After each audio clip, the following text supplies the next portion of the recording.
We are at capacity, so that's come down from a couple of weeks ago. Here at the Niagara SPCA and Humane Society, staff and volunteers have been overwhelmed. We had 76 cats show up at our shelter over a 4-day period the week of July 14th. CEO Amelia Canto says there is no shortage of heartbreaking situations. We had a situation where 9 cats were found in a box, and that was due to an eviction.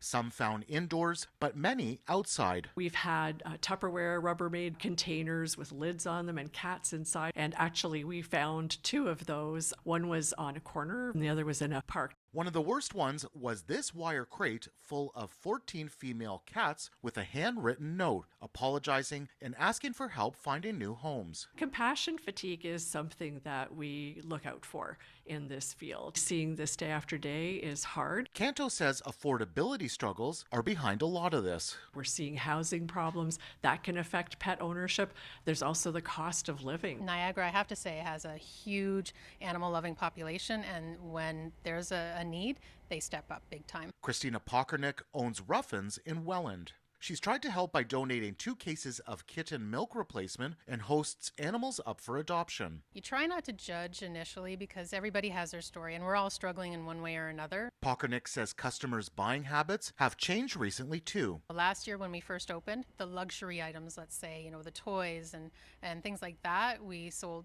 quite a few, and then now we notice that that's being pulled back and people are just going with the essentials. These issues aren't unique to Niagara. It's also here in the Greater Toronto area. But I do think it is sort of that piece, that desperation that pet guardians, where people are finding themselves in and not knowing where to turn. Melissa Shupak is with the Toronto Humane Society. I think that has historically been sort of this idea that people are in bad positions, that they then therefore don't deserve their pet, or that if they come and seek help, they're going to be punished in some way or judged in some way. But we're really trying to shift as an industry and recognize that we want to work with families and keep them together and be a support system and be a community hub and accessible.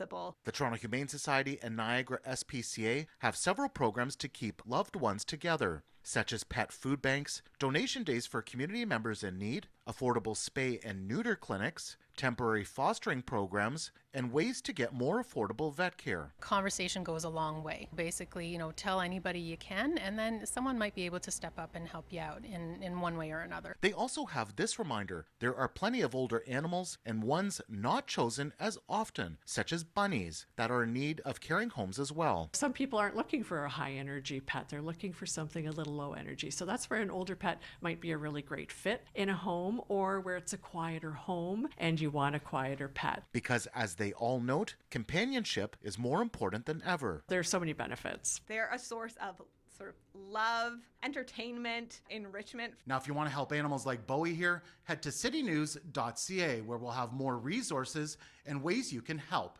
In Niagara Falls, Nick Westoll, City News.